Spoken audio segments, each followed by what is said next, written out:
You believe you are the one searching, yet the very act of longing was his invitation. The pull you feel toward the divine is not born from you. It is the echo of his desire to be known through your heart.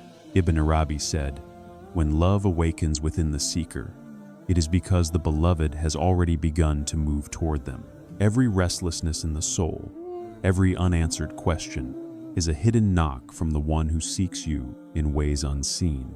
You walk through the corridors of time thinking you are finding him, but he was the light guiding every step, the silence between every thought, the yearning behind every prayer. You are not wandering toward him. You are being drawn, slowly, beautifully, into the gaze that never left you. Beneath every heartbeat lies a secret rhythm, a pulse, not born of the body, but of the eternal one who sustains it. You call it life, but it is his remembrance moving through you.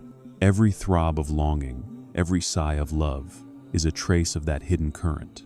The seeker believes he is the one searching for the beloved, yet it is the beloved breathing through his search, guiding each heartbeat toward its origin.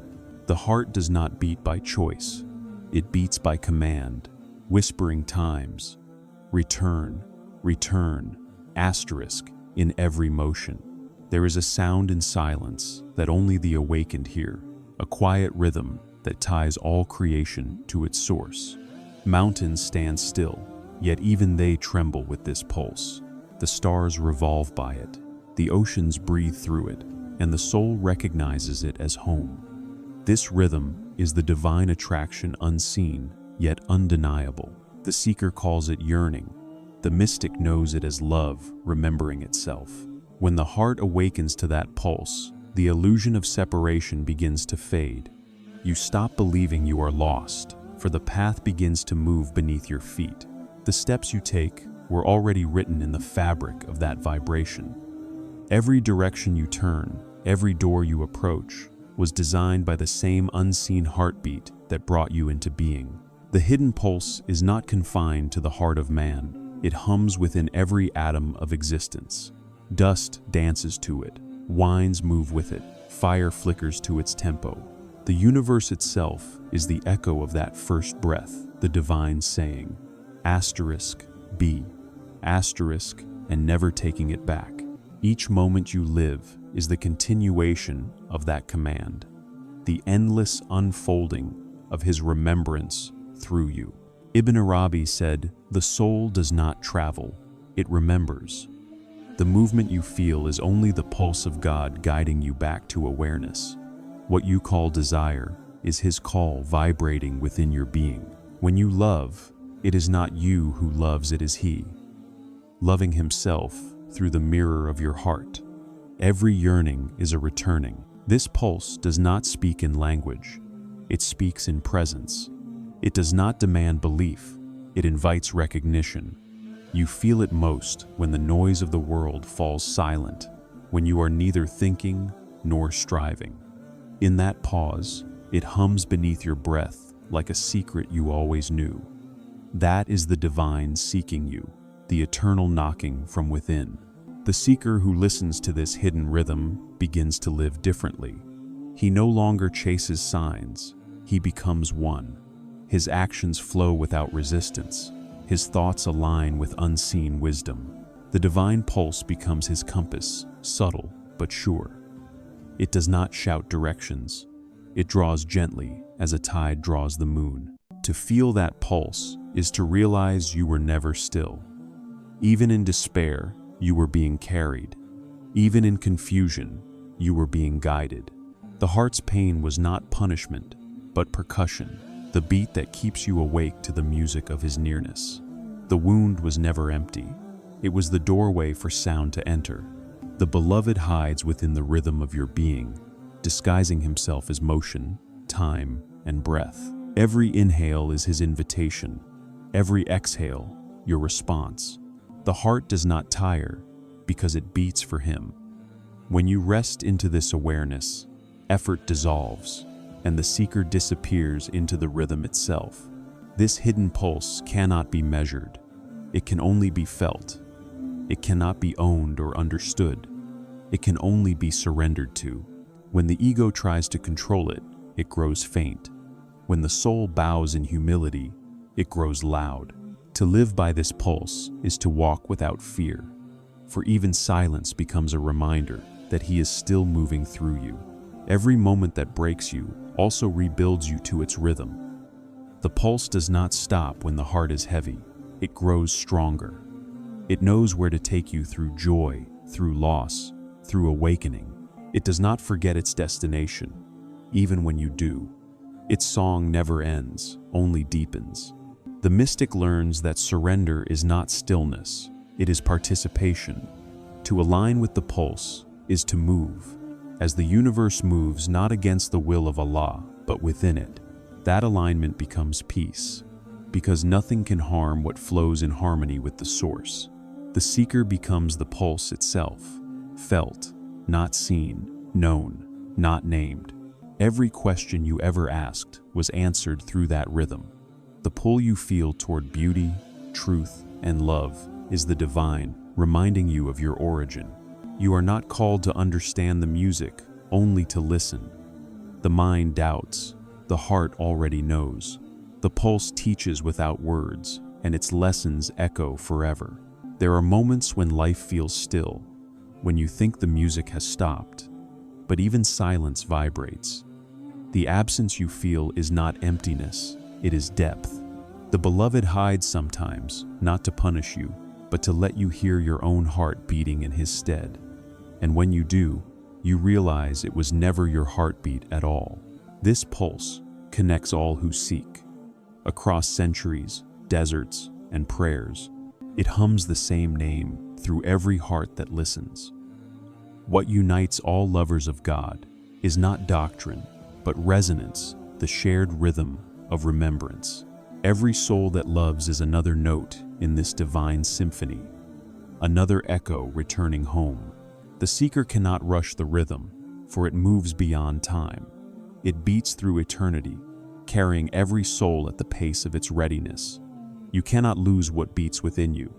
You can only forget to feel it. But the moment you remember, it greets you like an old friend, steady, warm, familiar. When the heart aligns fully with the pulse, fear dissolves. There is no need to prove, to grasp, to question. You begin to trust the movement, even when you cannot see where it leads. Faith is not belief in the unseen. It is breathing in harmony with it. The closer you listen, the less you need to ask. To live by the hidden pulse is to live in constant prayer, not through words, but through being. Every gesture becomes worship, every breath, devotion. The seeker no longer separates life from remembrance, for all movement has become sacred rhythm, the dance of existence, returning to its source. The seeker does not find the beloved, the pulse does. It carries you to the place you never left, into the awareness that all along you were the beat and He was the heart. The search was never a journey, but an unveiling the pulse, realizing the heart it had always belonged to. And so, every soul returns to that rhythm, the hidden pulse that began before time and never ceases. It beats through silence, through shadow, through surrender, drawing all hearts back to their home. The journey ends where it began, in the quiet, knowing that it was never you who searched, it was always He who called. Yearning is not weakness, it is the secret alphabet through which the divine speaks to the soul. The ache you feel is not a flaw to be cured, but a fire to be understood. It burns away everything false until only truth remains. The mystic knows that longing is the proof of love's existence, not its absence. When the soul cries out for the beloved, it is answering a call that was whispered into its essence before time began. The desire for God is His own desire, echoing within you. In every heart that yearns, there is a hidden conversation. The tongue is silent, but the spirit speaks. Words cannot hold this dialogue. Only tears, silence, and surrender can. Ibn Arabi said that when you long for the divine, it is because the divine already longs to reveal Himself through you. Your yearning is not reaching upward, it is being drawn downward by the mercy of His gaze. The lover often mistakes longing for distance, but distance is only the illusion of the mind. The pain of separation is not punishment, it is preparation. The beloved hides only to deepen your seeing. In yearning, the heart stretches, and in that stretching, it becomes wide enough to contain infinity. The ache is not emptiness, it is expansion. Longing refines the soul, like fire refines gold. Each moment of yearning removes another layer of self. You lose your claims, your demands, your illusions, and in that loss, you become capable of love that asks for nothing. To yearn is to be purified by divine intention. The fire that burns you is the same light that reveals him. When yearning grows deep enough, it transforms into worship. The seeker stops asking, "When will I find him?" and begins to whisper, "Even my not finding is from him." This is the highest surrender, to see that even your ache is sacred. The heart stops struggling and begins to listen, hearing the beloved breathe through its longing. The divine uses yearning as a bridge between himself and the soul. It keeps you moving when reason fails. It pulls you through the storms of doubt, guiding you through unseen paths. While others hear thunder, the mystic hears a love song, a rhythm reminding the heart of its home. The language of yearning speaks through beauty, loss, silence, and time. In moments of deep yearning, the self dissolves. You forget your name, your form, your history, and in that forgetting, you awaken. The longing you thought was yours reveals itself as his. You were not the one seeking, you were the instrument of his search. Love was never divided, it was playing both roles all along. Every sigh, every sleepless night, every whispered prayer is written in the unseen as dialogue. The beloved answers not in words, but in presence. You may think your prayers vanish into silence, yet that silence is his response. The ache you feel afterward is not absence, it is his nearness too vast for form. The mystic learns to cherish longing more than comfort, for comfort makes the soul sleep, but yearning keeps it awake. Every ache pulls you closer to truth. Every unanswered desire polishes your perception. To yearn is to remain open, raw, alive, a vessel through which the infinite can move freely. There is beauty in incompletion, for it reminds you of your origin. The soul was created from divine breath, and it remembers its source through desire. You were made to long, not to possess. What you seek cannot be owned, only experienced. The heart stretches between heaven and earth so that love may flow through it.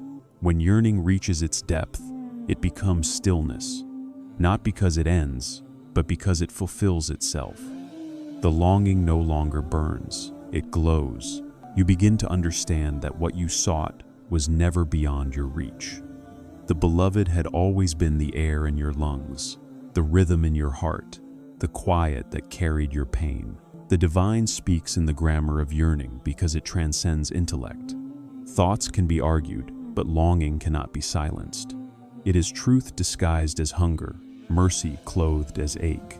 The more you try to suppress it, the louder it sings. The only way to answer it is to surrender. In yearning, you begin to see that nothing was ever missing, only misperceived. The ache was not asking for more. It was revealing that everything you ever wanted was already within you. The beloved hides behind the veil of desire, so that love may rediscover itself anew each day. The mystic does not run from yearning, he invites it, for he knows that every longing carries divine fragrance. When the heart breaks, it releases that scent, and all of heaven draws near. The ache is not the wound, it is the opening. Through it, the infinite enters. There comes a time when yearning itself becomes enough. You no longer crave an answer or a vision. The ache becomes its own prayer, its own fulfillment. You realize the beloved has made your longing his home, and in that realization, peace dawns quietly, like morning after endless night. Yearning teaches what words cannot. It turns faith into experience. The intellect believes, longing knows. It takes you where logic cannot go, across the boundaries of self and into the vastness of surrender. In that vastness, you discover that love was never a journey, but an awakening to what was always present. The divine hides himself in the folds of longing so that you may continue to seek for. In seeking, you are never apart. The space between you and him is only the illusion of time. Love dissolves it in every heartbeat. Each sigh pulls the veil thinner until the seeker and the sought become indistinguishable. To the world, yearning appears as pain, but to the mystic, it is proof of life. For the dead do not ache, and the absent do not desire. The ache means he is near. Even the tears that fall in longing are sacred. Each one returns to him as light. When you finally understand the language of yearning, you stop pleading for it to end. You begin to whisper thanks for the ache, for it is your communion. The fire that once tormented you becomes your warmth. The distance you feared becomes your intimacy. The longing itself becomes love fulfilled. The seeker discovers that yearning was not a bridge, but the destination. It was never meant to lead you somewhere. It was meant to reveal where you already are. The beloved was not waiting at the end of the path. He was the ache that kept you walking, the silence that held your steps, the love that never stopped calling you home. The light you seek is not far from you. It has been moving toward you since the beginning. The eyes that long to see the divine are not separate from the vision he placed within them. Every act of seeing is a meeting between two desires, the soul yearning to behold and the light yearning to be known. Ibn Arabi said, "Your seeking is his seeking, for even sight itself was born from his gaze. The light does not wait to be found. It bends toward every heart that dares to look." When you open your eyes with sincerity, the universe begins to shimmer differently. The ordinary grows translucent, and behind every face, every shadow, something eternal flickers. You realize that sight was never about distance, but about depth. The world you see outside is merely the surface reflection of what your soul already carries. The true seeing begins when the heart's eyes awaken. The divine light has never stopped traveling toward you. It weaves through darkness, through confusion, through your very breath, waiting for the moment your attention turns inward. Every glimpse of beauty is a fragment of that light, scattered through creation like sparks from an unseen flame. You chase it in forms, but it seeks you in formlessness. To see the light of the divine is not to behold brightness, it is to be illuminated. The mystic learns that the eyes are not the instrument of sight. Love is. When love looks, everything glows. What once appeared lifeless begins to radiate presence. You do not see objects. You witness the divine, reflecting himself through endless forms. The light does not choose the pure. It purifies whom it touches. It does not require perfection to reveal itself, only openness. The smallest crack in the heart invites it in. It travels silently through your tears, through your patience, through the moments you thought were failures. You call them struggles, but they were simply doors opening for light to enter. Each time you turn toward the divine turns toward you with greater speed. The Quran says, asterisk, if you come to him walking, he comes to you running. Asterisk, the light that moves is not bound by direction. It flows wherever the heart surrenders. The seeker's step is small, but the beloved's response is vast, encompassing all realms to reach you. The eyes that seek with ego find reflection, not radiance. But the eyes that seek with humility begin to shine from within. True sight requires emptiness, the willingness to see without owning. When you stop demanding proof, vision appears as grace. The light loves to enter eyes that no longer try to capture it. In every moment of awe, you are meeting the light halfway. That surge of wonder when you see the sky, the sea, or the simplicity of kindness, it is his presence brushing against your awareness. The mystic bows, not because he has seen, but because he times feels times the seeing. To feel is to witness beyond sight. The divine light moves not in straight lines but in circles. It leaves you only to return, hides only to deepen your seeking. Every cycle of loss and finding is its rhythm, every dawn and dusk its heartbeat. What you call absence is the shadow of its movement, a turning so subtle that only still hearts can feel it. When the light approaches, it does not blind, it softens. The heart does not explode with brilliance, it melts. Every sharp edge of the self dissolves under its warmth. You begin to see without labeling, to love without reason, to understand without needing explanation. The world becomes translucent, not gone, but glowing with meaning. The eyes that are ready for the light no longer search outward. They turn inward and find a sunrise unfolding behind closed lids. The mystic's gaze penetrates form, seeing the invisible thread connecting all things. When you see this way, even shadows become holy, for they reveal where the light has been. Light teaches by reflection. It shows you yourself in everything you see. You recognize your fears in the night sky, your hope in the flame, your love in the quiet of dawn. The universe becomes a mirror, not for the self that seeks, but for the divine that sees through you. What you call vision is his remembrance unfolding. The seeker often thinks the light hides, but it only waits for readiness. The heart must learn to bear what it asks for. Illumination is not sudden, it ripens. Each glimpse strengthens the vessel, each silence prepares the soul. The light is gentle, revealing itself layer by layer until you are ready to vanish into it. When light touches perception, it transforms seeing into knowing. You no longer look at times things. You look times through times them. The barriers between sacred and mundane dissolve. Every leaf, every ripple, every breath becomes scripture. The mystic reads not with eyes, but with awareness, tracing the fingerprints of God across creation. This light does not need your seeking to arrive. It was always surrounding you, but seeking awakens your capacity to perceive it. It is not a journey toward illumination, but a process of remembering brightness that never faded. The seeker's tears are simply the dust of forgetfulness being washed away. When you finally stop trying to find the light, it finds you. It enters through the stillness you once feared, through the silence you used to avoid. It has been standing behind every question, waiting for you to turn around. And when you do, you realize it was your own reflection smiling back. The light moves where love calls it. It does not respond to demand, but to devotion. The heart that whispers, "Show me truth," invites the whole cosmos to answer. Every ray that touches you is his way of saying, "I never left." Seeing becomes communion, a silent dialogue between the soul and its source. There is no darkness that can escape this light. Even despair glows faintly when seen with awareness. The mystic learns that light does not fight shadow. It reveals purpose within it. What you call darkness is the contrast through which recognition arises. Both are necessary, both divine.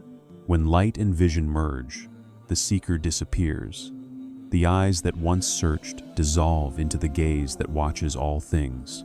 You realize you were never the observer, but the observed never the one who found, but the one being found. The light had always been seeing itself through your sight. And so, the journey ends not in seeing more, but in seeing rightly. The eyes rest, the heart opens, and illumination becomes effortless. The light that once seemed distant now moves through you, breathing, speaking, and loving as you.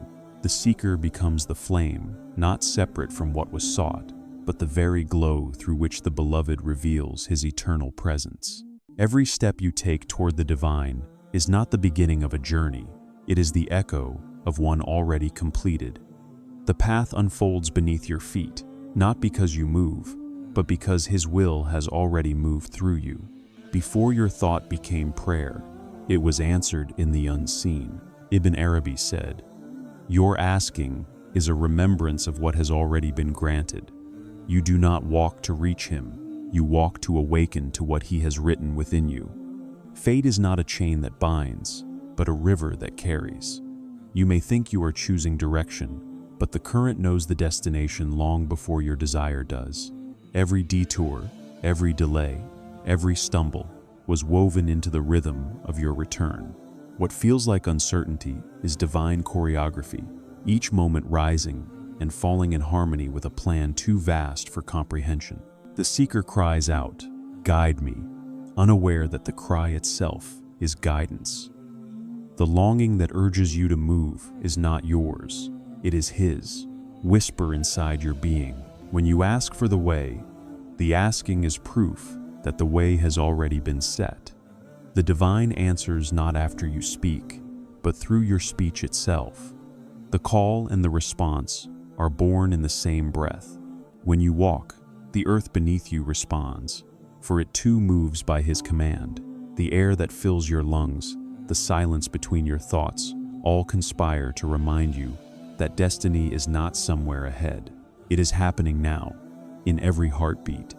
You are not traveling through space, but through unveiling. The heart that trusts this truth stops fighting its own story. It realizes that not one step was wasted, not one fall was meaningless. What you call mistakes were secret instructions. What you call failure was His hand turning you toward another door. The divine writes straight with lines that appear crooked only to the impatient eye. The seeker believes he is searching, yet he is being guided like a seed drawn upward by unseen sunlight. You may think you move freely, but your freedom is His design, the dance of will within will. Each decision you make is a thread in a tapestry that was finished before your birth. You are not the weaver, you are the pattern revealing itself. There are no unanswered prayers, only those answered in ways you do not yet understand. The divine does not deny, He redirects. Sometimes, the silence after supplication is not absence but completion, the kind that happens before sound exists. When you feel ignored, know that the response may already be living in the next breath you have yet to take. Every question you ask is a sign that an answer waits nearby. The distance between the two is illusion, like the delay between lightning and thunder. You hear the echo after it has already struck. So too with your life. The answer is always first, the seeking only the sound that follows. You walk through time believing you are arriving, but in the eternal now, you have already arrived. The divine has no waiting. He moves outside of sequence. You are simply living out what love has completed. This realization does not remove effort. It sanctifies it.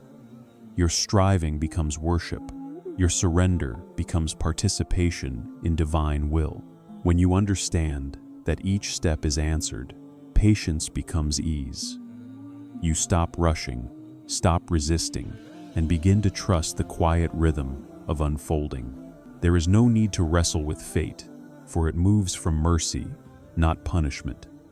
Even the slowest path is the straightest when seen through His timing. The mystic walks gently through life, not because he knows what comes next, but because he knows who walks with him. Every uncertainty becomes a doorway to intimacy. The question, why, transforms into, what are you showing me? Faith ceases to be a demand for outcomes and becomes a resting in divine orchestration. To live like this is to see the world as a divine correspondence. The leaves that fall, the winds that shift, the strangers you meet, each carries a message. When the heart listens, it hears how perfectly everything fits together. The divine does not waste motion. Even your hesitation is holy. Sometimes the answer to your prayer is your transformation. The divine does not always give the object of desire. He gives the capacity to outgrow it. You think He withheld what you wanted, yet He delivered what you needed. A heart that no longer depends on things to recognize fullness. The lesson is always the mercy, hidden in disguise. The mystic learns to walk without destination, for he knows that every step is a homecoming. The end is not elsewhere, it is within. The more you travel, the more you realize you were never far. The path curves only because perception is limited. Once the veil lifts, you see that all roads were circling one truth. You were already found. When life feels heavy, remember that the load was measured precisely for your strength. No step is demanded without provision. Even exhaustion is sacred the moment the soul pauses. To remember it moves by grace, not effort. The divine rites struggle not to break you, but to reveal the power that was never yours to begin with. Each delay hides timing, and timing hides tenderness. The divine never rushes, for what is infinite does not need to hurry. He aligns the cosmos quietly, so that what is meant for you meets you in perfection. You do not miss what was written. It waits patiently for the moment you become ready to receive. The realization that every step is answered brings peace deeper than understanding.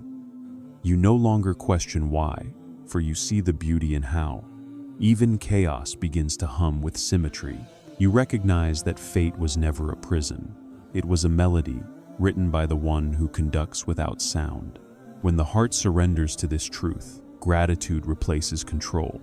You stop saying, "I am lost," and start whispering, "I am being led." The difference is awareness. What once felt random becomes purposeful.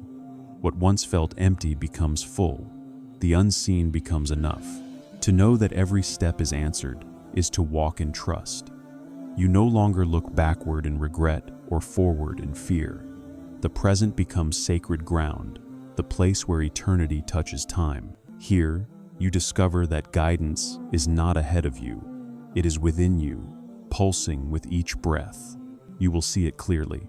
Every detour was direction. Every fall was ascent. Every silence was conversation. The story was never yours alone. It was his dialogue with himself through you. The seeker realizes then, I never moved toward him. It was he who carried me every step of the way, answering before I even began to ask. Longing is not a distance to be crossed. It is the bridge where the beloved meets himself. The ache you feel is not absence. It is presence disguised as desire. Ibn Arabi said that love is the mirror through which the divine sees himself, and longing is the reflection trembling before reunion. Every sigh, every tear, every restless thought is his way of drawing you closer, not by footsteps, but by fire. What you call yearning is the beloved reaching out from within, whispering through your ache, asterisk, I am already here. The seeker believes he is longing for God, but the truth is more mysterious. God longs through him. The soul is the instrument, and the music of desire is played by the divine hand. When you ache, it is not separation you feel, but participation in his eternal self-recognition.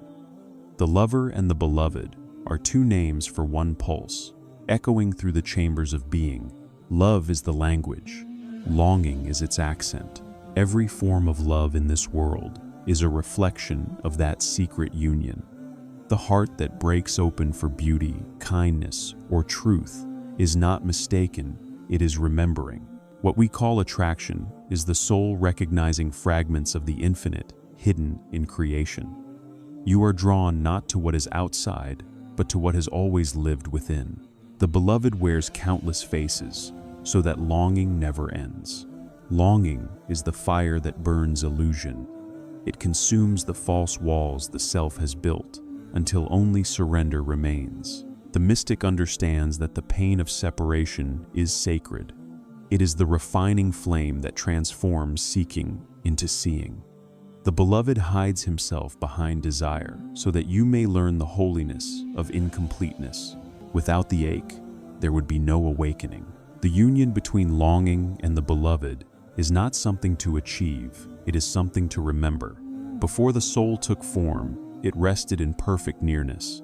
The echo of that closeness still hums beneath every heartbeat.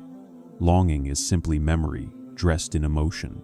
The echo of the first yes the soul spoke when the divine asked, asterisk, am I not your Lord? Asterisk. The beloved stirs the heart so that you may look for him, not to find what is missing, but to realize what was never gone. When love matures, it understands that the chase was his gift. The illusion of distance meant to reveal the joy of recognition. Longing is not a wound. It is the scent of home, guiding you back through the dark. In longing, time collapses. The past and future dissolve, and only presence remains. The ache stretches you across eternity until you begin to feel what the angels know, that nearness has no direction. The lover discovers that what he yearned to reach has been pulsing within him all along. Longing teaches the paradox. The farther you go, the closer you become. The mystic does not beg for longing to end. He prays for it to deepen, for in that ache lies revelation. The lover learns to breathe through absence, as if it were presence itself. The silence of the beloved is not rejection, it is intimacy too vast for words. When you stop asking to be filled, you discover that emptiness was full from the beginning. This union between longing and the beloved is a dance. One moves as desire, the other as response, yet they turn around the same still center. The motion of the heart and the stillness of the divine are not opposites, they are reflections. Love moves to remind you that stillness is alive, and stillness breathes to remind you that movement is divine. Every longing is a thread in the fabric of reunion. It binds you to the unseen source that pulls you back, again and again. The more you resist, the tighter it draws. You cannot break from what you are made of. The rope of love ties both ends of the journey, the seeker's hands and the beloved's heart. In the deepest longing, the self begins to dissolve. You can no longer tell who desires and who is desired. The one who cries out and the one who answers blur into one. This is the hidden secret. Longing was never yours. The beloved created it so that he could experience himself through your surrender. The ache belongs to him. You are only the fragrance it carries. The mystic's heart becomes a vessel of divine hunger. It drinks the ache instead of fleeing it. It understands that every thirst is holy because it directs the soul toward its source. Longing is not punishment. It is participation in divine love's endless unfolding. The lover becomes both wound and remedy, both flame and light. The beloved does not remove longing. He transforms it. What once felt like emptiness turns into devotion. What once hurt becomes worship. You stop chasing fulfillment and begin to adore the ache itself. For in that ache, you feel his pulse, and in that pulse, you realize this is how he holds you close. To long for the divine is to be claimed by him. You did not choose love. Love chose you. It entered your heart like a seed planted before creation, waiting for the right season to bloom. When it does, you cannot hide it. Even your silence begins to glow. The beloved reveals himself through your longing, not after it, but within it. The union between longing and the beloved is both agony and ecstasy, both silence and song. The mystic walks this narrow bridge willingly, knowing that pain and peace are one river flowing toward the same ocean. Each tear becomes a drop of that ocean returning to itself. There is no loss here, only transformation. The ache of love stretches the soul wider than knowledge ever could. It teaches what no book can explain, that union is not a merging of two, but the unveiling of one. When longing ripens, it no longer asks for completion, it recognizes it. The heart realizes that it was never broken, it was expanding to fit eternity. The beloved answers not by ending your yearning, but by deepening it into wonder. You begin to love the question itself, to cherish the space between call and response. In that space, intimacy breathes. The more you long, the more you belong. The ache becomes prayer, and prayer becomes presence. When love reaches its highest form, even longing disappears, not because it is satisfied, but because it becomes indistinguishable from joy. The seeker no longer says, "I miss him," for every heartbeat says, "He is here." The flame no longer burns, it becomes light. The ache no longer hurts, it sings. The lover realizes the truth. Ibn Arabi whispered across centuries, "You were never the one who loved, nor the one who longed. It was the beloved all along, loving himself through your soul, longing for himself through your heart. The union was never a meeting, it was a remembering of what was never apart. Love is older than the soul that carries it. Before you were given form, love already existed, radiant and whole, a current flowing from the source to every corner of creation. When it enters you, it is not born, it remembers. You are not the origin of love, you are the mirror through which it recognizes itself. Ibn Arabi said, "Love is the secret of existence, and through you that secret breathes again." Every heartbeat is remembrance, every act of tenderness, a fragment of eternity returning home. When love remembers its source through you, it changes shape. It stops being desire and becomes devotion. You no longer seek to possess, you begin to reflect. The heart ceases to demand and starts to serve. What once was a longing for completion transforms into gratitude for connection. You love not because you lack, but because you overflow. The beloved moves through you, and your love becomes his self-expression. True love does not travel outward. It unfolds inward, peeling away every illusion of separation. It teaches that there are no two, only the one, appearing as many. When you say, "I love," you speak a divine sentence. It is he loving himself through the image of you. Every affection, every yearning, every tenderness is his remembrance wearing your face. The heart that realizes this no longer clings to outcomes. It does not need return, acknowledgement, or reward. It loves as the sun shines because it must. The light cannot help but radiate, for that is its nature. In the same way, love flows through you without effort when it remembers its origin. To hold it back is to resist the very purpose of being. When love awakens, it purifies what it touches. The selfishness of the self melts away in its warmth. You begin to see beyond form, to feel the pulse of the divine in everything. You greet the world not as other, but as reflection. Even pain becomes sacred, for it is felt within the same vessel that carries light. To love truly is to see nothing unworthy of love. Every soul is born as an echo of divine affection. The heart is its instrument, and your life its melody. When you love deeply, it is not an emotion, it is the infinite, remembering its own beauty through sound and motion. You are the vibration of his compassion, the whisper of his longing, the mirror through which the Absolute admires its reflection. When love remembers, it heals the fractures of perception. What once appeared broken reveals itself as a design too intricate for the eyes to see. Love gathers all opposites into harmony, joy and sorrow, faith and doubt, union and distance. It reveals that every contrast was a thread in a larger tapestry of oneness. In loving, you stop choosing sides and start embracing wholeness. The mystic does not learn to love, he remembers how. Love is not something achieved, it is the awakening of what always was. When the veil of forgetfulness lifts, the heart recalls its origin, and its rhythm aligns with the eternal pulse. Then every act, no matter how small, becomes a reflection of the beloved's movement. Even silence becomes praise. The world itself was created out of love's remembrance. The universe expands, not by force, but by attraction, every atom yearning toward its center. That same pull lives within you.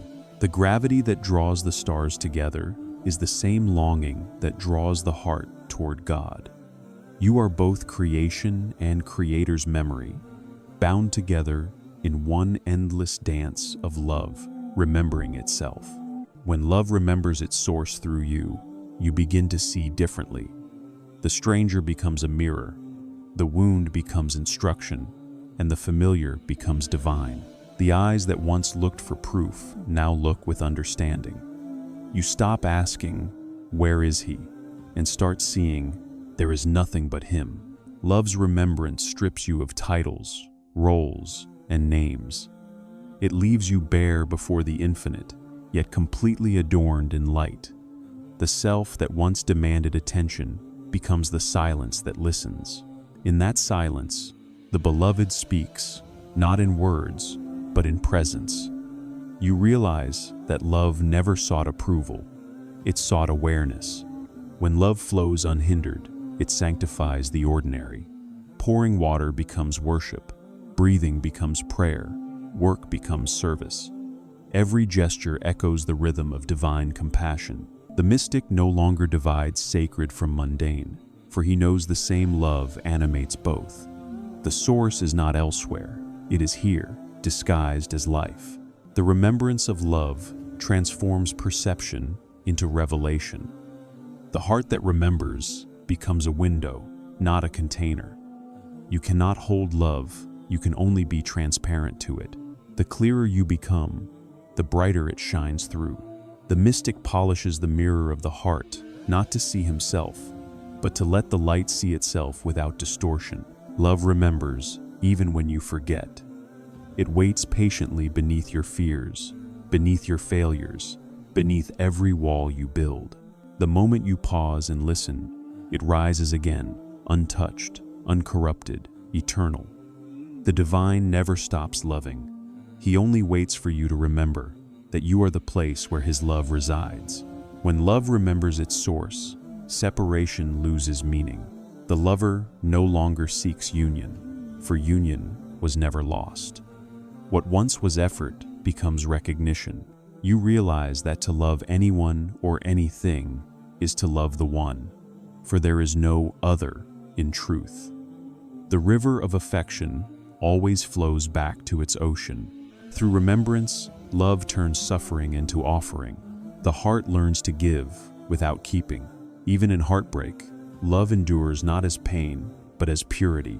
The beloved uses loss to refine, not to destroy. Every tear becomes a gem in the treasury of awakening. Every sorrow a reminder that love never leaves, it transforms. When love fully remembers, it becomes light without flame, sound without voice, movement without motion. It no longer needs expression, its very being radiates.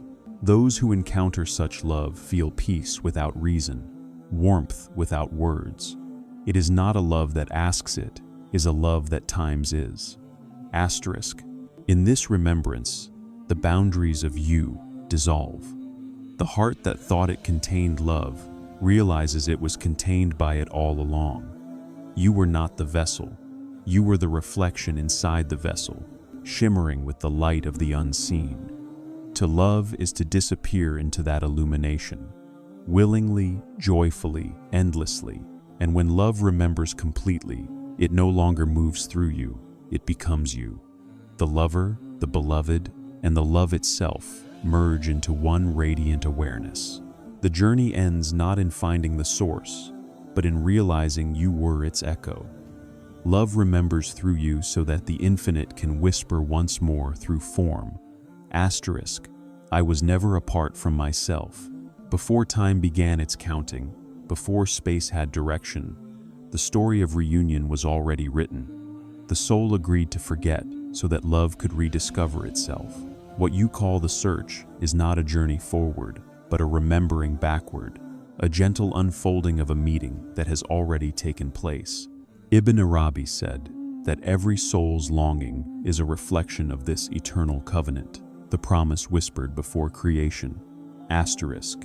You will leave, but you will return. Asterisk. And every heartbeat since has been the sound of that return approaching. The reunion is not an event waiting at the end of time.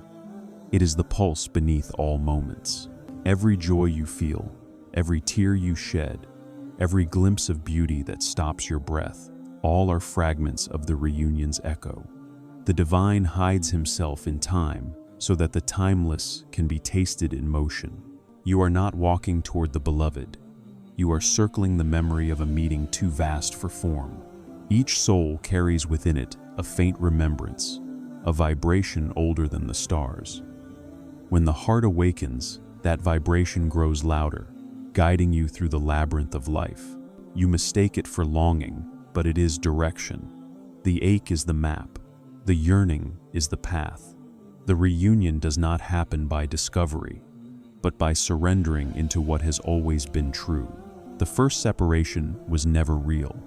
It was the divine's play of recognition. The mirror split only so that the face could admire itself. In truth, there was no distance, only reflection. The lover was created so that love could see itself in movement, so that reunion could taste the sweetness of return. Every step of your life is love remembering its shape. When the veil of forgetfulness falls, the soul begins to hear its origin song again, not with the ears, but with the whole being. It is a melody without beginning or end, woven through everything that breathes. You have heard it before, in dreams, in stillness, in those moments when your heart suddenly feels infinite.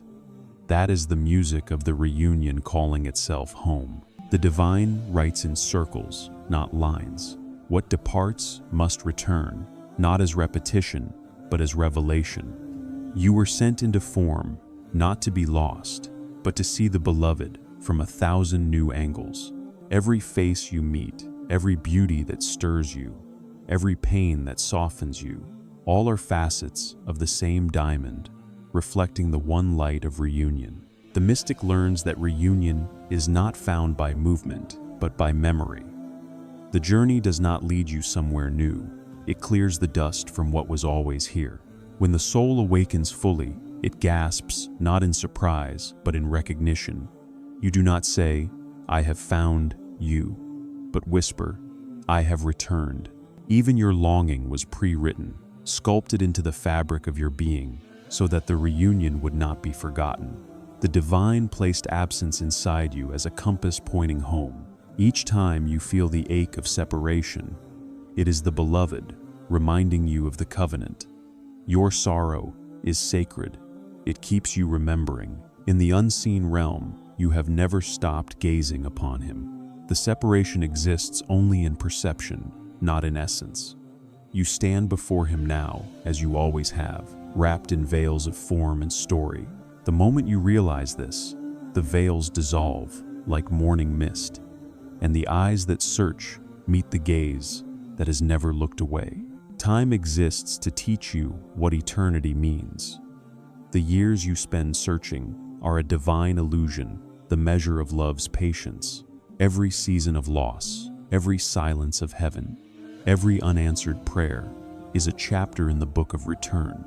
The reunion was not delayed. It was unfolding, petal by petal, through the garden of experience. Even death is not departure, it is remembrance. The soul sheds the garments of form and walks unclothed into what it has always known. What the world calls ending is simply awakening. The mystic dies before dying by recognizing that there was never a moment without him. To awaken within life is to begin reunion early. The reunion is written not in the stars, but in your breath. Each inhale calls his name, each exhale answers it. You live in the rhythm of the covenant separation and return, forgetfulness and remembrance. Inhale and exhale. When awareness dawns, you realize you were never breathing alone. The beloved hides reunion in the folds of longing so that you may keep walking. He veils it in contrast so that your seeing may sharpen. The distance you curse is his tenderness space, created so love could have motion. Without the illusion of apartness, the sweetness of return could never be tasted. In the heart of the mystic, reunion is constant. The eyes see movement, but the soul rests in completion. Every prayer, every word, every act becomes celebration, not request. Gratitude replaces asking because there is nothing left to gain. The soul dances, not because it has arrived, but because it never left. The moment you recognize the reunion within, the world transforms. The wind becomes his whisper, the rain his mercy, the silence his embrace. You no longer wait for signs, you see that every atom bears witness to the meeting already fulfilled. Creation itself is the evidence of love reunited with its source. In this realization, all opposites reconcile. Heaven and earth cease their argument. Light and shadow bow to each other. The lover understands that the same hand that created the storm also painted the rainbow. The separation was the brushstroke, the reunion the art. Existence itself becomes the masterpiece of return. The mystic no longer fears time or loss, for both are teachers of remembrance. Every beginning hides its ending, and every ending its beginning. Love does not flow forward. It flows inward, back to the point where all things merge into silence. In that silence, you can hear the beloved's first word still echoing. Asterisk, come back to me. When the veil of the world grows thin, you will see that reunion was never postponed, only misunderstood. You were not walking toward him, you were being walked by him. The path, the traveler, and the destination were one reality, three names of a single truth. The story ends where it began, in the heart of the eternal. The reunion is not a meeting of two, but the recognition of one. You were never the seeker or the found. You were the space in which love met itself. Before time began, the promise was made. Now, in this moment, it fulfills itself again, the infinite, returning endlessly to its own reflection, whispering forever. Asterisk, you were never apart from me. The journey of seeking ends not in discovery, but in awakening. You searched for him across horizons, through silence and longing, only to realize that every step, every breath, every ache was his way of searching for you. The eyes that sought were his. The voice that called out was his whisper echoing within you. Ibn Arabi taught that the lover and the beloved are not two beings separated by distance, but one essence playing both roles in love's eternal mirror. When you finally stop reaching outward, something sacred unfolds. You feel his nearness, not as presence approaching, but as presence revealing. The longing that once burned now becomes light, and that light shows what was always true. You were never apart. The seeker dissolves into the sought, the question melts into the answer, and all that remains is love infinite, silent, self-aware. This is the secret Ibn Arabi left for the hearts that listen. The beloved does not wait to be found. He finds through your seeking. The search was never a pursuit. It was a remembrance, a divine conversation through time, ending where it began, in union. The one you were searching for was never beyond you. He was the pulse in your longing, the light in your eyes, the love that called you home before you ever began the journey.